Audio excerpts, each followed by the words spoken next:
Hello again, Graham Warren, working with you on process innovations for the hip hop case study. So, where to come up with ideas for innovations in a process like this? You could appeal to, some of the frameworks and philosophy that we dealt with in the Lean Six Sigma content. It's certainly very rich, and there are a lot of ideas there that would find direct application.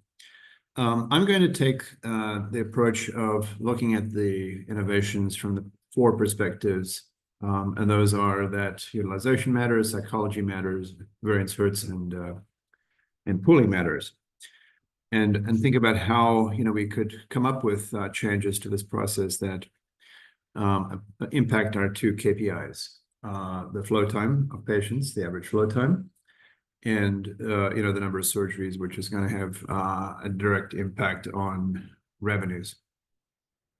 So let's start with utilization matters. So in the base case, we only did one run of the simulation, and I would like to just refresh you on that. So I'll go back and just run that one and run it a few more times just so that we can see what we're getting. We're just going to do this quickly. So this is the base case. There's a surgeon and there's an anesthesiologist at each of these, in each of these tracks. Just run this to completion. We got 4 surgeries in each. You've got the mean and the means flow times at about 200 minutes in A and 207 in B. Now we can rerun it. And the second time I got 190 and 183. Again, got 4 surgeries. So the idea here that I'm trying to get you to latch onto is that you probably need to run it, 3 or 4 or 5 times, depending on how variable these things are. I'm just going to stop it and then just rerun it. And here I got 215 and 187. So it seems, we're somewhere in the ballpark of 190 to 200, and you may need to get a confidence interval going on this, but each one of these surgeries, each one of these iterations, these replications of the simulation, we had 4 surgeries as shown here with these 4 teeth in the histograms. All right, so let's now just think about where we could most productively add capacity. So we noticed in the previous clip that we should have noted it here as well, that the anesthesiologists are the sort of the folks under the most pressure. When you look at their time evolution of the graph, they're going to be essentially busy the whole day with the exception of the registration time of the first person. So what I'm proposing to do here is to hire an anesthesiology assistant or a CRNA, depending on which state Hipkins is located in. There will be, legal requirements, medical requirements, for the kind of person that is able to assist in these surgeries. And what I want to do is I want to hire one of those people so that I can have that person assist in the surgery toward the end of the surgery while the anesthesiologist goes back and starts the sedation of the next patient, so that I don't have to have the anesthesiologist in the room with the surgeon all the way through the surgery, but they can sort of get going on the next patient, have them prepped and ready, so that when the surgery finishes and they go to the other OR, start working on the next surgery. So that's the idea. And to get that to go, we're going to go into simulation main, and I'm going to add a pro here. So, the exact distinction between anesthesiologist and CRNA is not made clear here, but, that's the intention, so that I do have 2 people, can have one tend while the other is doing the sedation for the next patient. And let's just see how this goes. Now, there are other adjustments that you could make. You could add to the registrar pool, to the EVS pool, or reduce them to see what kind of impact that's going to have.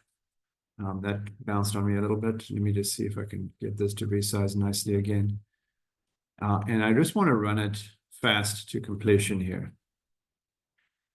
So what I noticed with this change is that I immediately got a 5th surgery. It may be a little hard to see here, but there's like the bar is stacked one on another here. It's too high. So there's 1, 2, 3, 4. There's actually 6 surgeries that have completed here. You can see that here, all 6 surgeries did complete. And here I had 5 completions. And the flow times are quite a bit lower, right? 146, 147. So let's see if that holds up. Am I getting 6 and 5? That's very encouraging from just adding a CRA. Okay, so I did it again, and I've got 151, 142, so definitely better than the base case. And here I had 5 surgeries and 5 in both tracks. I didn't get the 6 and 5 this time. Let's take a look and see where the pain is. The anesthesiologists in track A are utilized 80%, in track B 75%, the OR 80 and 75%. It's now the surgeons that are most heavily utilized. So, the problem with the surgeons is that, yeah, they are the bottleneck, but there's limited things we can do here. So maybe we could add, a physician's assistant of some kind to do the closing, and so that the surgeon could start on the second patient a little earlier, the duration of the closing. That's something you can experiment with. And, so there are some other variations around the utilization matters, maybe adding a 3rd OR to some of these tracks, maybe looking to see if reducing them, would be a saving. What we've done, though, is we've illustrated that going after the bottleneck and adding capacity here had a meaningful impact on the number of surgeries. Apparently, I'm going to just run one more time for you. Just see what we get. So again, you can see the the surgeons are the most heavily utilized here. Flow times are a little higher here, 152, 169. It's going to depend on, the kind of patient you have. If you have higher BMI patients, surgery durations are going to be higher. But this change is encouraging. So that is our utilization matters lens. And you can experiment with some of those other changes that I've suggested.